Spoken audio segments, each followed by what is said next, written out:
Փաշիկ Ալավերդյանը պետք է հեռացվեր, քարտերը բացել եւ ասել թե ինչի համար են այդ փոփոխությունները։ Չեմ կարծում, որ անհրաժեշտ է շատ մեծ ինտրիգներ փնտրել, դրսից առաջարկներ կան եւ մարդու միտքը ծուռ է։ Երբ դուք գլխավորեցիք ֆեդերացիան, կար կոնֆլիկտ Սիմոն Մարտիրոսյանի եւ Փաշիկ Ալավերդյանի միջեւ, դուք հաշտ եք այդ իրողության հետ։ Դու ունես թիմում լյուբինչիկներ, որոնք անձեռն մխել են, դու անկրկնելի ես, դու գուրուն ես, քո նմանը չկա։ Բոլոր միջազգային միջոցառումներն մի հոգի է գնում, բոլոր մրցավարականներին գնում է մի հոգի, բոլոր ստուգատեսերին գնում է մի հոգի։ Դες ո՞նց է լինում։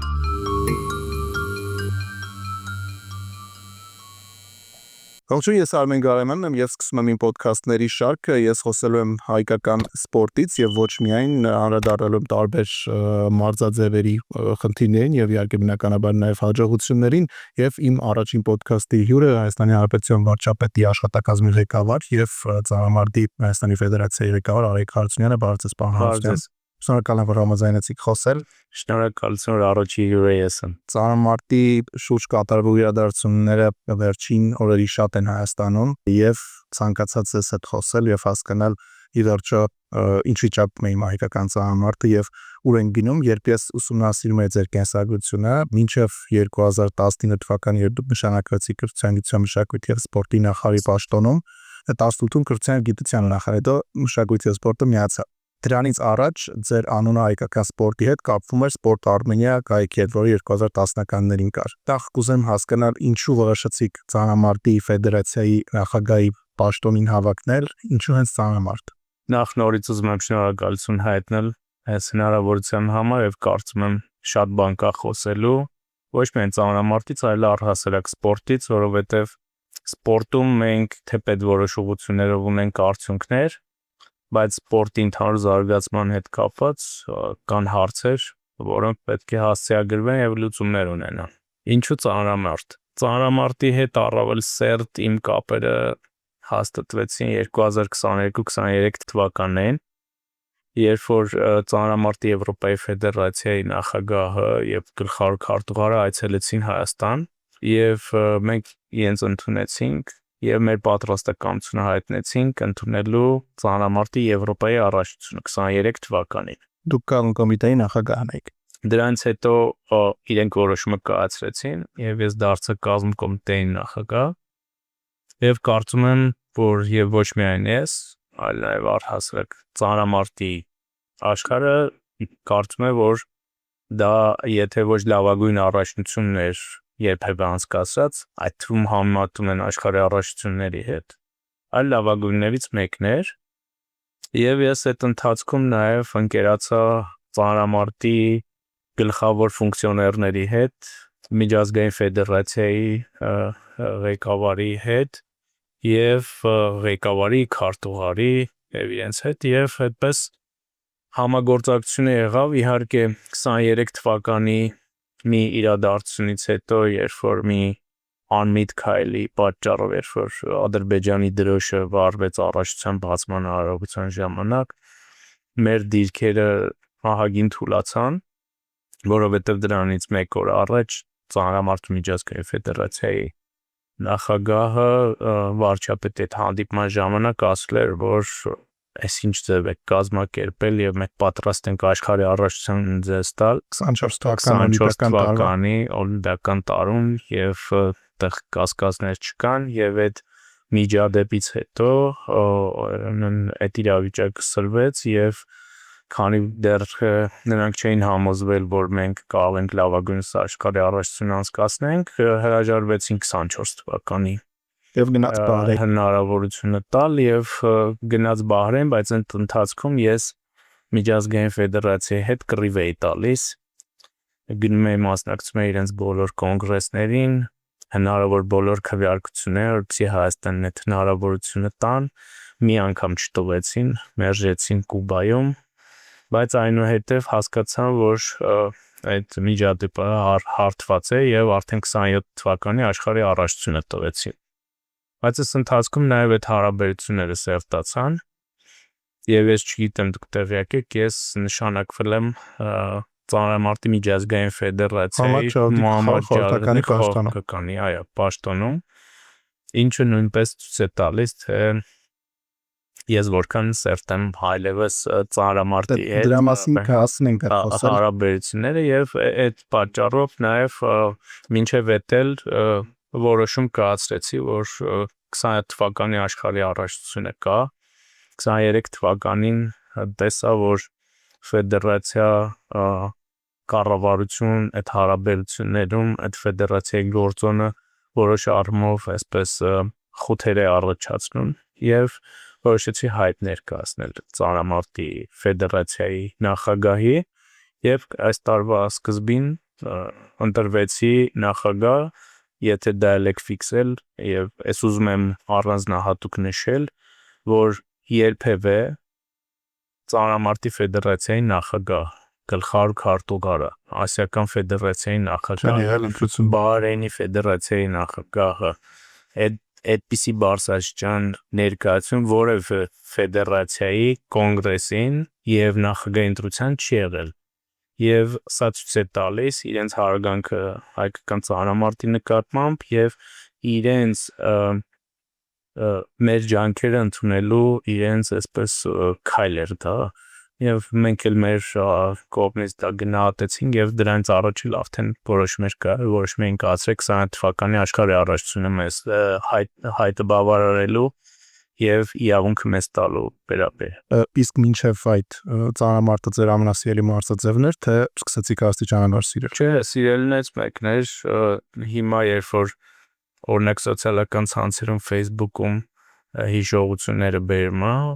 կտեսնենք, որ ես այսպես բազմաթիվ հրապարակումներ ունեմ իմ էջում եւ ինչը նշանակում է, որ վաղուց եմ հետաքրքրվում այս սպորտով։ Հիմա կանք խնդիրներին վերջին օրերին հայտարարություններ եղան գլխավոր մարզչի եւ այլ հավաքականների մարզիչների փոփոխության հետ կապված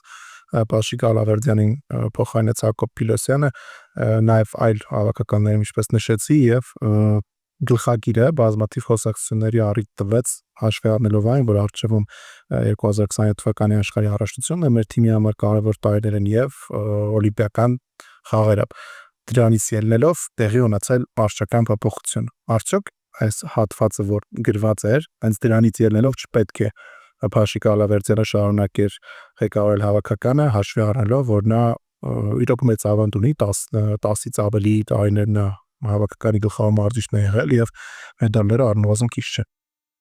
Քիչ չեն եւ դա գնահատելի է, բայց ինչ որ մի պահ է գալիս, երբ որ նման փոփոխություններ պետք է տեղի ունենան եւ վերջին շրջանի նաեւ արդյունքները ցույց են տալիս, որ այո մենք փոփոխությունների կարիք ունենք։ Իրականում մեր մարզիկները չէին առաջադիմում, քաշերը ըստ էության նույնն են ինչ որ բարձրացնում է, այստեղ բան պետք է փոխվեր։ Եվ քանի որ գլխավորը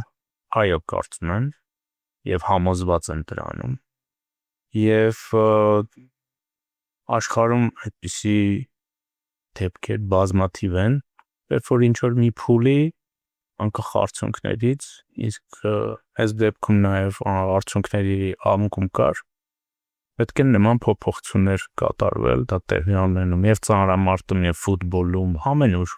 Եվ այդ որոշումը կայացվեց, եւ քանի որ ես էլ գլխավոր պատասխանատուն եմ եւ արժևում հենց այն ինչ որ գրած է, այդ կա։ Չեմ կարծում, որ անհրաժեշտ է շատ մեծ ինտրիգներ փնտրել այս իրադարձության մեջ, 27 թվականի եւ 28 թվականին որոնք գլխավոր մեր ստուգատեսերն են, մենք պետք է լավագույնս մոտենանք։ Բացի այդ, ես արձանագրել եմ այս մեկ տարվա ընթացքում, որ ընդհանուր ոչ միայն ծանրամարտի, այլ առհասարակ ֆեդերացիաների աշխատանքի կազմակերպման մեջ խնդիրներ կան։ Եվ այդ հոսքագծային իրավիճակը շատ վատ է դրված ֆեդերացիաներում, որ ներքևից վերև այդ ընթացքը ապահովի եւ այդտեղ կարծում եմ, որ գլխավոր մարզիչի թիմի մեծ դերակատարություն պետք է անեն, որ հետևի թե ներքևից ովքեր են գալիս եւ ովքեր պետք է հայտնվեն գլխավոր թիմում։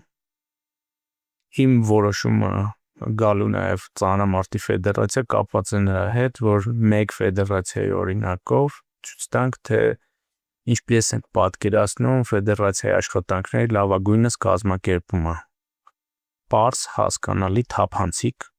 հենց թափանցիկությունն էլ է շատ կարևոր մեր օրերում եւ ֆեդերացիաների առումով, որ ֆեդերացիաները պետք է ցույց տան ոչ միայն հանրությանը, այլ նաև հենց ֆեդերացիայի ներսում, թե ինչ միջոցներ են գալիս ֆեդերացիա եւ ոնց են դրանք ծախսվում։ Կարծում եմ, որ այս ընթացքում ֆեդերացիայի ղեկավարությունը եւ գլխավոր քարտուղարությունը կատարել է ըստ էության բոլոր այն պահանջները, որոնք եղել են մարշչական շտաբերի կողմից եւ այդ հենց մենք կամփոփենք, բայց օրինակ հավաքների առումով զգալի թվի ավելացում, օրինակ երիտասարդական երիտասարդների հավաքական եւ այսպես շարունակ, այսինքն շատ հստակ հոսքերի վրա են դրված շփումները մարզիչների հետ, կոնկրետ պայմանագրերով, պարտականություններով եւ իրավունքներով սահմանված են հարաբերությունները մարզիչների հետ եւ այս տրամաբանության մեջ է աշխատանքը կատարվել վերադառնալով արդյունքները եւ փոփոխությունները, այո, թարմությունը առաջին հերթին պետք է, բայց նաեւ այո պետք է ֆիքսենք, որ արդյունքները այնքան էլ լավ չեն, ես աճի չէի տեսնում մարզիկների, ես չէի տեսնում, որ թիմում կա դիսցիպլինա, իսկ դիսցիպլինան սպորտում շատ կարևոր է, եւ շատ հուսով եմ եւ վստահ եմ, որ Պամփիլոսյանը այդ հարցերը կլուծի, Պամփիլոսյանը շատ երկար ժամանակ լինելով լավ մարզիկ եւ լավ մարզիչ եղել է գլխավոր մարզչի այսպես տվերում, հիմա ինքը հնարավորություն է ստանում իր լավագույն որակները եւ կուտակած փորձը իշա մեր ծանրամարտի եւ իշա մեր սպորտի ներդնելու։ Այս մենք իրականում այս փոփոխությունը արեցինք նաեւ 27 թվականից եւ 28 թվականից 2-3 տարի առաջ, որովհետեւ սպորտում պլանավորումը պետք է լինի երկարատև, որպեսզի պատշաճ դու ամիսների, տարիների ընթացքում մոտենաս այդ հանգրվանին, Նաև լավ ծախողումները հաշվի առնելով, որ այո, ընթացքում ժամանակ ունենաս, տեսնես որտեղ են թերացումները եւ թերացումները շտկելու հնարավորություն ունենաս եւ այն ընթացքով, որ մենք գնում էինք, ես շատ մեծ մտավախություն ունեի եւ ըստ էության գրեթե համոզված էի դրանում, որ մենք թե աշխարհի առաջացնում Երևանի եւ թե օլիմպիական խաղերում վատ արդյունքներ ենք ունենալու։ Հիմա այս փոփոխություններով այդ ամեն ինչը ինձ մոտ փոխվում է եւ վստահ եմ, որ մենք շատ լավ արդյունքներ ենք ունենալու։ Նույն Փաշիկ Ալավերդյանը նշում էր, երբ ասացիք բոլոր առաջադրանքները, այսպես ֆեդերացիայի առաջադրված կատարել են, ասում էր, որ օրինակ ուզում էինք Ծաղկաձորում հավաքանել, բայց ասում էին, որ պետք է Գյումրի գնալ,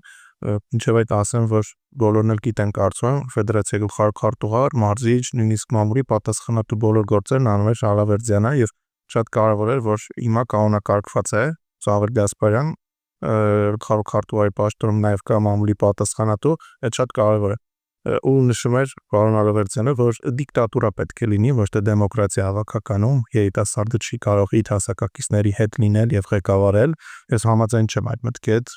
տարիքը դրանից համաձայն չէի, դրա համար այդ փոփոխությունը արեցի, որովհետեւ ինչ էր ստացվում։ Նախկինում ոնց է եղել։ Փաշիկ Ալավերդյանը ըստ էության իր վրա վերցրել է ֆեդերացիայի նախագահի պարտականությունները, գլխավոր քարտուղարի, մամուլի խոսնակի կամ դրա բացակայության, որտեղ որևէ շփում ֆեդերացիայում արգելված էր կամ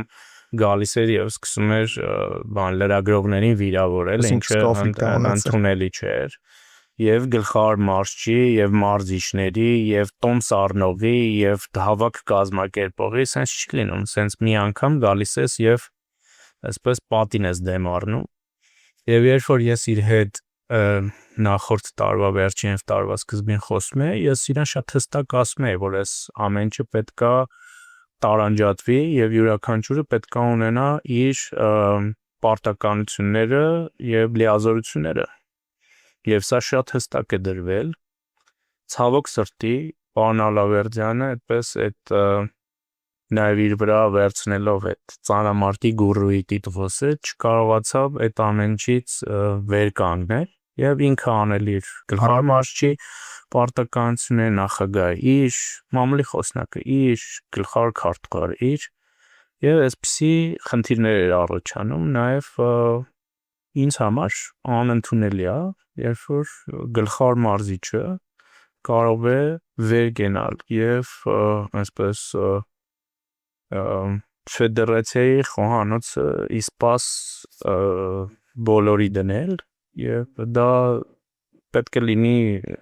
նախ ներքին քննարկում եւ հետո պետք է որոշակի այսպես հարաբերությունները հաշվի առնվեն եւ սուբորդինացիաները հաշվի առնվեն հենց համար անընդունելի է եւ նաեւ այդ որոշումների պատճառներից մեկն էր Սամվել Գասպարյանը գլխավոր քարտուղարը ֆեդերացիայի իր ասուլիսում վերջին տարբեր պատճառներ նշեց, այսինքն կարելի է ասել, որ այս խնդիրները կուտակվել էին թե ներքին կոնֆլիկտներ, թե մարզիկների վատ արդյունքներ եւ նաեւ այն, որ Փաշիկ Ալավերդյանը ուզում է աշխատել այլ երկրի հավաքականում եւս։ Իդեպ ուզում եմ ճշտել կարծիք կար նման բան, որովհետեւ նա Բահրեյնի հետ էր աշխատում նաեւ, հետո խզեց համագործակցությունը։ Կար նման բան թե ոչ։ Գլխավոր քարտուղարին ես գիտեմ, որ նոյեմբերի 15-ին, եթե չեմ սխալվում, համենայն դեպս այդպես ինձ փոխանցվեց, դիմել է եւ ասել է մենք ոնց ենք աշխատելու, ոնց է մեր հարաբերությունները լինել, թե այսպեսի բան, ասեք, որ ես իմանամ ու դրսից առաջարկներ ունեմ, թե ինչ։ Եվ դες այդ պատճառներից մեկը, որ ես որոշում կայացրեցի։ Իսեր Աստծո այդ դրսից առաջարկներ կան եւ մարդու միտքը ծուռ է կարող եմ այդպիսի որոշում կայացնել եւ թող զբաղվի այլ հավաքականով ունենալով նախկինում այդ բագաժը եւ փորձը թող օգտագործի անպայման Այո, որ պարոն Ալավերդյանը բավականին մեծ պահանջարկ ունի աշխարհում եւ ես գիտեմ, որ նա նայում էր ցուցատախտակին եւ կարող էր ասել հայ մարզիկի հերթը քանի մոտեցում հետո է լինելու, նույնիսկ հաշվի առնելով ցախոված մոտեցումներ։ Մենք դա չենք հերքում եւ դա գնահատում ենք եւ ես գնահատում եմ նրա վաստակը եւ պատահական չի որ նաեւ հաջողություն ենք մաղթել իրեն իր հետագա գործունեության մեջ նա ազատ է որոշումներ կայացնելու, այլ առաջարկներ ընդունելու Կարծում եմ նաև մարզիչներին է թարմություն պետք է երբեմն, երբ որ միտեղ անընդհատ աշխատում ես։ Ես մի դասախոս ունեի, որ ասում էր 5-ից 7 տարի հետո աշխատանքդ պետք է փոխես, թե չէ լճանում ես, եւ դրա մեջ ճշմարտություն կա։ Դեռ կոմֆորտ զոնա է ստեղծում, հետո դրանից դուրս կարա բարդել։ Այո, կոմֆորտ զոնա է ստեղծվում, լճանում ես, եթե մի քիչ էլ լավ, դա ոչ միայն սպորտում ամեն օր, եթե արդյունքներ էլ ունենում ես, հետո դա մթագնում է եւ թույլ չտալիս, որ զարգանաս։ Եվ իրականում որպես մեկնաբան չեմ ասում, որպես հեռուստադիտող եմ ասում, երբ տեսնում եմ, որ օրինակ մոտենում է Գոր Մինասյանը եւ պարոն Ալավերդյանը Բահրեյնի վերնահակուստով էր, հետո հանում էր Հայաստանի վերնահակուստ, առնվազն հաճելի չէր։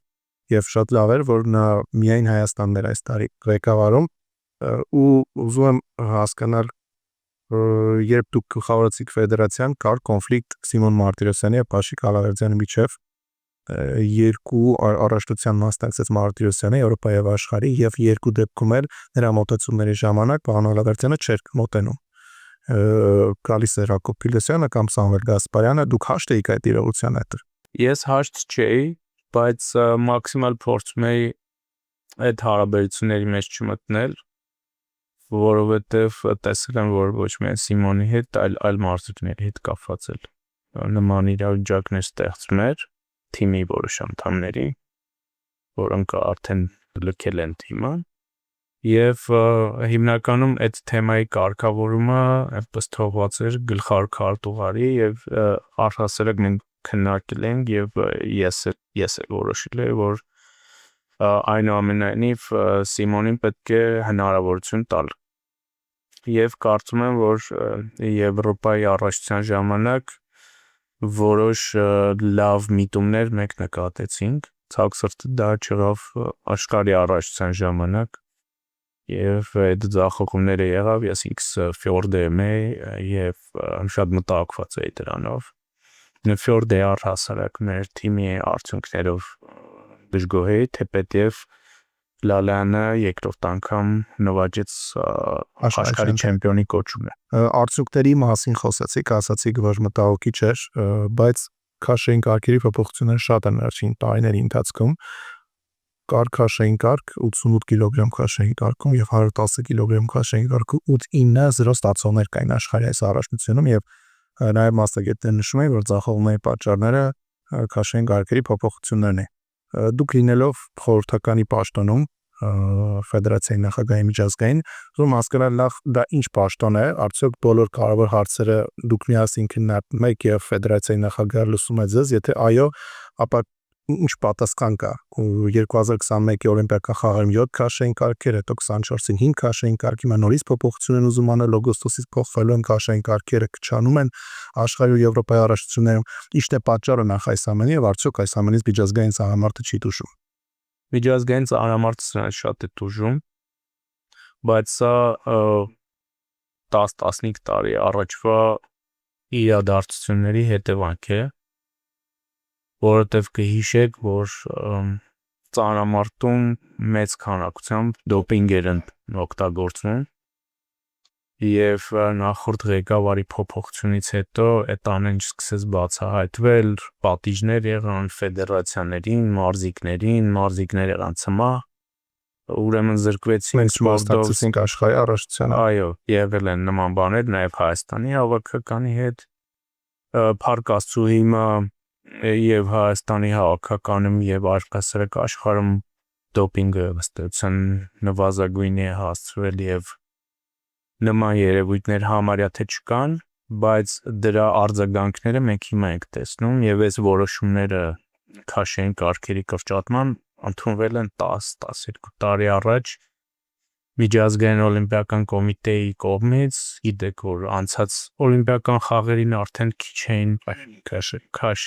քաշային կարգերը, հիմա ավելի են քչացվել, առաջիկայում երևի կլինի 6 քաշային կարգ օլիմպիական խաղերն եւ միջազգային ֆեդերացիային հաջողվել է որոշ առումով բանակցել եւ վերականգնել առնվազն մի քաշային կարգ, ամենայն դեպս դրա մասին կամ կհայտարարի կամ արդեն հայտարարվել է եւ իհարկե միջազգային ֆեդերացիան այս թեման քննարկում է, ծանրամարտը մեծ կորուստներ է կրել այս ընթացքում դոպինգի պատճառով եւ հիմա պետքա վերանվաճի այդ հնարավորությունը նորից ավելացնելու քաշային կարգերը եւ այո բոլոր մարզիկներին ըստ էության եւ թիմերին որտեղ տեղի ունեն այդ քաշային փոփոխությունները դրանք ազդում են նաեւ արդյունքների վրա եւ նաեւ քվոտաների կրճատումը շատ մեծ խնդիր է նմանավանդ այն երկրների համար, որոնք ունեն ծանրամարտի ավանդույթներ, այդ թվում Հայաստանը, որովհետև հատկացվում է լավագույն դեպքում 3 քվոտա, 3 ուղեգիր եւ այդ ուղեգրերի համար այնպես կատաղի պայքար է գնում, եթե հիմա լինեն մոտավորապես 6 քաշային կարգ, այդտեղ 60-70 մարզիկ է մասնակցելու աշխարհից, որը շատ փոքր թիվ է ծանրամարտի համար, որտեղ աշխարհում տասնյակ միլիոններ են զբաղվում ծանրամարտով եւ ավանդույթ ունեցող երկրների համար 3 քվոտան, որը այն երկրները, որտեղ ծանրամարտը համարվում է թիվ 1 կամ լավագույն հնգյակում է, շատ քիչ է։ Դե իրականում եթե ռեալ նայենք 3 քաշային կարգում էլ մենք առավելագույն հավաքություններ այդ 3 քաշային կարգերում էլ ունենք, եթե նույնիսկ 5 քվոտա ունենայինք, այս պահին գոնե մենք օլիմպիական մեդալի 3-ից ավելի մեդալի հավաքություններ կարծում չունենք։ Դա ըստ ձեզ եկել է վերջին տարիների մարզչական աշխատանքից, թե ամեն դեպքում հայկական ծանրամարտը ունի այս առավելագույնը եւ դրանից ավելի ակնկալել պետք չէ։ Եվ նա, բայց ավելի շատ առաջինը եւ չի ասի ոչ այնքան մարզչական, որքան կազմակերպչական խնդիրներն է։ Մարզի թողավիճակը եղել է Նայեք, ես դարձել եմ նախագահ եւ պարզվել է, որ նախորդ 2 տարիներին Հայաստանի առաջնություններ չեն անցկացվում։ եւ պատճառը բերվել է, որ Օլիմպիական հերթափոխի քոլեջը պատրաստ չեն թողել առաջնություն։ Դա կարող է որպես պատճառ լինել, բայց այդ ամեն ինչը կարելի է կազմակերպել ցանկացած հնարավոր բայրում որոշակի միջոցներ ծախսելու արդյունքում։ Իսկ եթե առաջնություններ չկան, դա նշանակում է, որ մենք չգիտենք ինչպիսին է մեր ծանրամարտի տնտեսությունը, այսպես ասած, եւ մարզիկների վիճակը։ Մենք պետք է բացահայտենք այդ առաջնությունների միջոցով մեր լավագույն մարզիկներին փոփոխություններ կատարենք հավաքականներում, մեկին ասենք դու գնա անհատական մարզվի եւ տեղ չունես ազգային հավաքականում մեծահասակների հավաքականում, մյուսին երիտասարդականից տեղափոխես մեծահասակների հավաքական, այս տուգատեսը չի եղել երկու։ Պարոն Հարությունյան, ամեն դեպքում մարզչական փոփոխության թեման եզրափակելու համար ես լսեցի Սամվել Գասպարյանին ասած, որ մարզչական հանձնաժողով է նաև ստեղծվել եւ նաև մյուս փոփոխություններին կուզեմ հարադառնալ։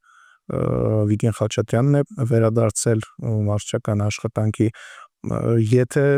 մինչև 2027 թվականը, այսինքն մյուս օրացուցային տարում Եվրոպայի եւ աշխարհի առաջնություններում չլինեն հաջողություններ, այսինքն այն հաջողությունները, որոնք ակնկալում եք, հնարավոր է կրկին փոփոխություն լինի եւ արդյոք դիտարկում եք դրսից մարզիչներ ներգրավելու տարբերակը։ Նախ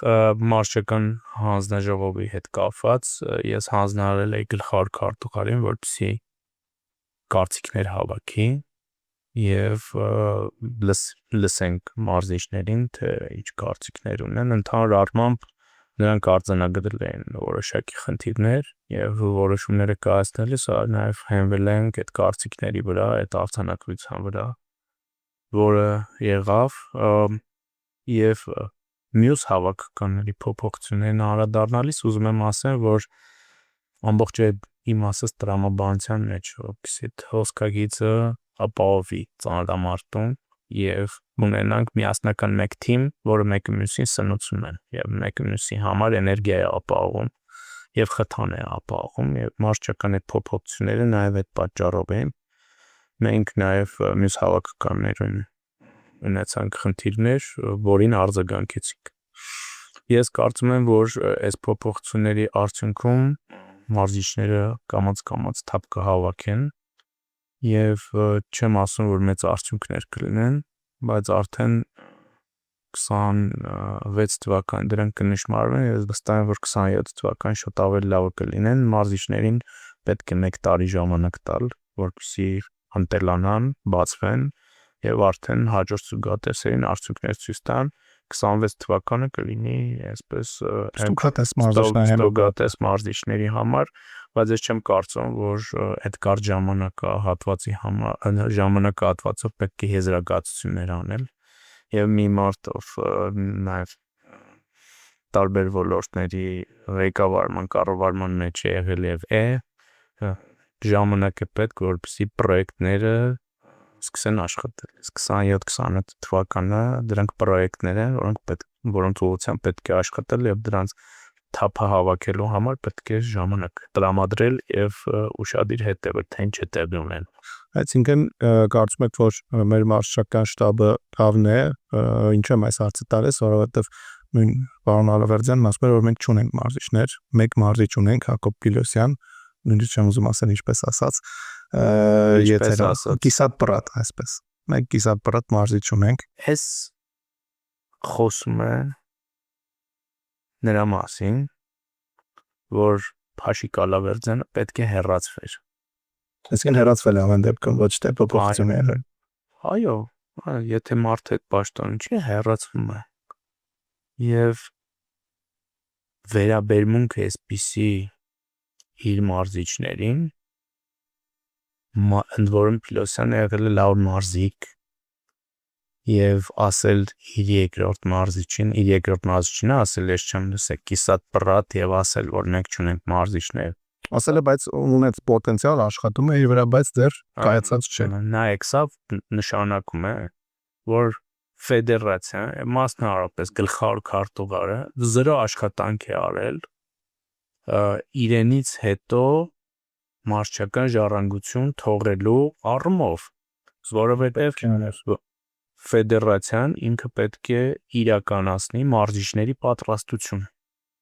այսօր կան բազմաթիվ ծրագրեր մարզչական վերապատրաստման եւ մենք արդեն սկսում ենք դա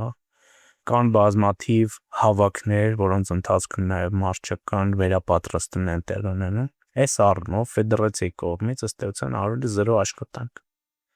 եւ իր այդ միակ այդ մի արձանագրումը նշանակում է որ այս փոփոխությունները ոչ թե անհրաժեշտ էին այլ կենսական էին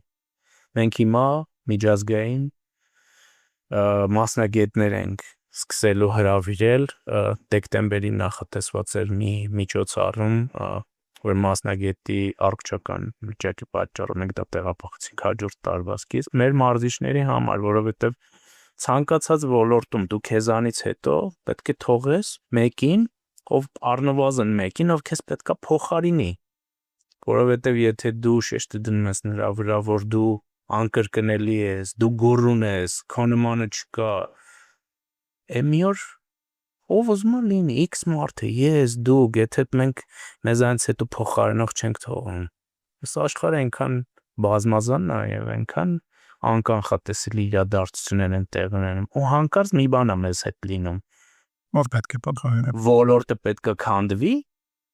Դե ոլորտը դու կարծում ես որ բան մասնագետ ոլորտը պետք է ոչինչ անա ես կարծում եմ որ կան շատ լավ մասնագետներ որոնց տրվել է 0 շանս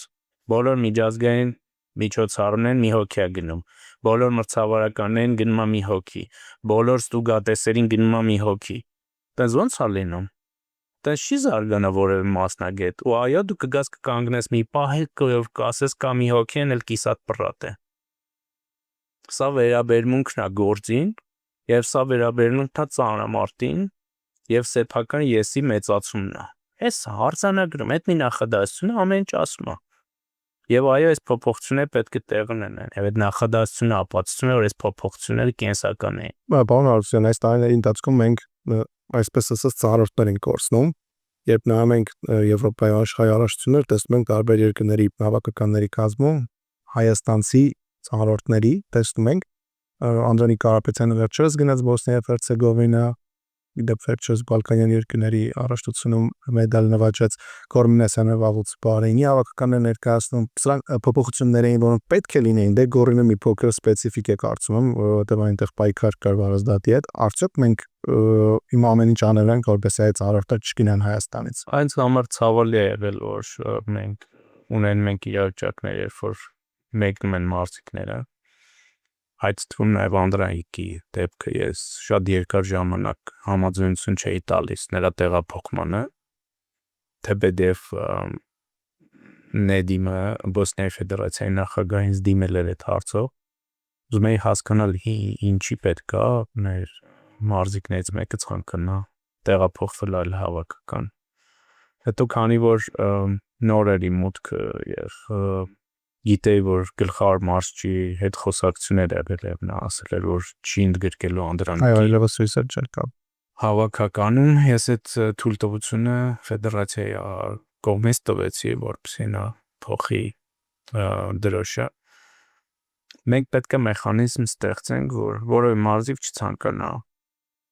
մեկնել Հայաստանից եւ այլ հավաքական ցանց գալ թեպետ այդ մեկնելն էլ է շատ հարաբերական որովհետեւ բոլոր մարզիկները ըստ էության Հայաստանում են մարզում իրենց ընկերների հետ են մարզում պետք է լինի այդ թիմային տրամաբանությունը երբ որ այդ քաշային կարգում լինի 2-3 լավ մարզիկ որը տվյալ իրավիճակում կստեղծի մրցակցություն եւ նաեւ արդյունքը կապահովի եւ լավագույնը տվյալ պահին իսկ ստուգատեսը կարա լինի օրինակ Հայաստանի առաջնությունը այդ առաջնության արդյունքում մարզիչը որոշում կայացնի այս 3 մեր լավ մարզիկներից այս քաշեն կարգ վերցնի Պողոսի եւ Պողոսը գնա եւ արդյունք տա։ Իսկ եթե այդ մրցակցությունը չկա, դու ունես թիմում լյուբինչիկներ, որոնք անձեռնմխելի են, թեպետ եւ կարող է լինել լավագույն մարզիկներ, նույնիսկ լավագույն մարզիկը ինքը մրցակցություն պետք է ունենա, որպեսզի ինքը աճի։ Եթե ինքը իմանա, որ մշտական տեղ ունի հավաքական, եւ դա ոչ միայն ծանրամարտին է վերաբերում, դա բոլոր մարզաձևերին է վերաբերում, կսկսի լճանալ եւ մենք կունենանք վատ արդյունքներ, նույնիսկ ամենահեռանկարային եւ ամենաուժեղ մարզիկը կսկսի լճանալ։ Եվ այո, պետք է իրավիճակ ստեղծենք, երբ որ բոլոր հավաքականները մեկ թիմի տրամաբանության մեջ զարգանան եւ լինի այդ ներքին մրցակցությունը։ Օրինակ դա ձեր ասացից ելնելով Հայաստանի առաջնությունները կարող են նաև դրա համար, որ մենք կարողանանք լավագույններին ընտրել հավաքականում ընդգրկել, բայց համաձայն չեք, որ Հայաստանի առաջնությանը մարզիկները մասնակցում են իրենց հնարավորությունների շատ մինիմալով եւ փորձում են ուղղակի նույնիսկ եթե Վարազատ Դալյանը մասնակցում է կամ Գարիկ Կարապետյանը, նրանք շատ ցածր կիլոգրամներ են բարձրացնում եւ գնահատական այդտեղ տալ հնարավոր չէ։ Ուղղակի առաջնությունը անցկացրինք մոտավորապես այդ ձևաչափով։ Համաձայն եմ, որովհետև տարիների ընթացքում նման վերաբերմունք են ձևավորել Հայաստանի առաջնության Գումարներն էին շատ ցածր, երրորդ տեղգրաված մարզիկը 20,000 դրամ էր Այո, ստանում։ մենք հիմա մրցանակային ֆոնդեր ենք դրա համար սահմանում, բայց գումարը ստեղ այդքան կարևոր չի։ Վերաբերմունքն է սեփական երկրի առաջնության նկատմամբ։ Եվ երբ որ մարզիկները տեսնում են, որ ֆեդերացիան 2 տարի շարունակ այդ առաջնություն չի կազմակերպում, այդ վերաբերմունքն այդպեսին կլինի։ Եվ ես չեմ կարծում, որ մենք 1-2 տարում այդ վերաբերմունքը փոխենք, բայց ամեն տարի պետք է մեծացնենք եւ խրախուսման միջոցներով եւ նաեւ զրույցների միջոցներով ասելով, որ այս առաջնությունը կարևոր ստուգատես է տարվա ընթացքում, որովհետեւ մենք կարող ունենանք քաշային կարգեր եւ այնպիսի մրցակցություն Հայաստանի իր ծանրամարտային ավանդույթներով, որը կարող է նույնիսկ մի քանի երկիր իրար հետ հավաքվեն, այդպիսի առաջնություն չկազմակերպեն։ 96 կիլոգրամ քաշային կարգն այդպիսիներ Հակոբ Մկրտչյան, Արա Աղանյան եւ Դավիթ Հովհաննիսյան, բայց հիմա նրանցից ոչ ոք պայքարում չկա Եվրոպայում եւ աշխարհում։ Հակոբը աշխարհի չեմպիոն է, Եվրոպայի չեմպիոն Դավիթ Հովհաննիսյան, Արան Աղանյան, բայց տարիների ընթացքում նրանք դուրս եկան ասպարեզից, Հակոբ Մկրտչյանը առողջական խնդիրների պատճառով ուզում եմ անու վերջում խոսել նաեւ բժշկական թեմայով, արդյոք մենք խնդիր չունենք այդ տեսանկյունից, որովհետեւ շատ են լինում վնասվածքներ, դե ծանրամարտում մարզաձևեր են, երբ մարզիկները միշտ վնասվածքներ ունեն, բայց նաև վատ ֆիզիկական պատրաստվածությունը, անընդհատ վնասվածքները խնդիր չեն հավաքականներով, արդյոք դրան ավելի ուշադրություն դարձվում։ Ես վերջի ամիսներին անընդհատ այդ հարցը բարձրացնում եմ։ Ինչի է այս քանակությամբ վնասվածքներ մեր թիմում։ Եվ մարզչական շտաբը նույնպես այստեղ պատասխանատվություն պետք է ունենա։ Դու ո՞նց ես գնահատել այդ մարզիկի վիճակը, ինչ զննություն նա անցել, ո՞նց ես դու ավելացրել օրինակ նրա ծանրաբեռնվածությունը, ըստ իր ֆիզիկական վիճակների, այս ամեն ինչը պետք է շատ հստակ քննվի եւ այն դասընթացները, որ մենք ուզում ենք անցկացնել մարզիչների համար եւ այն նորարարական մեթոդները, որոնք կան, ուզում ենք հաղորդենք մեր մարզիչներին, որ այսպիսի մեթոդներ կան, իսկ կարող է այդքան վնասվածքները նաեւ ինչ որ թերացման հետևանք են եւ ես վստահ եմ որ դրանց մի մասը նաեւ թերացման հետևանք են որովհետեւ մենք ամբողջությամբ չենք պատկերացնում մեր մարզիկը տվյալ իրավիճակում ինչ մարզավիճակ ունի եւ ըստ դրա իրականացնենք մարզումները եւ դրանք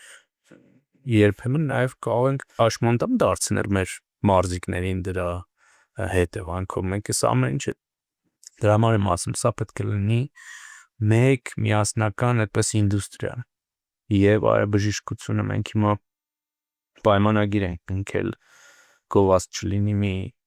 բժշկական հաստատության հետ որտեղ մեր մարզիկներ անցնում են բուժզննություն եւ տարվա ընթացքում ուրեմն համապատասխան բուժումներ են ստանում եւ թիմում ունենք բժիշկ եւ թիմում ունենք կինեզիստ եւ փորձում ենք լավագույններին նաեւ մեր հարևան երկրներում եք հիմա խոսում մասնագետներ ներգրավելու համար, այսա պետք է դառնա ինդուստրիա, այստեղ պետք է մենք լավ մարզիկներ արտադրենք եւ լավ արդյունքներ ունենանք, իսկ Հայաստանի Հանրապետության սպորտի ռազմավարությամբ եւ 2050 թվականի մեր մոտ ռազմավարության, մենք 25 օլիմպիական ոսկի ունենանք։ Իրատեսական եկավարում դա։ Այո, միանգամայն, բայց ամբողջ աշխարհում սպորտի ինդուստրիա է, եւ այդ ինդուստրիացումը սպորտի նաեւ պետք է Հայաստանում տեղի ունենա։ Եվ ծանրամարտի ֆեդերացիա իմ գալով ես այդ նպատակն ունեմ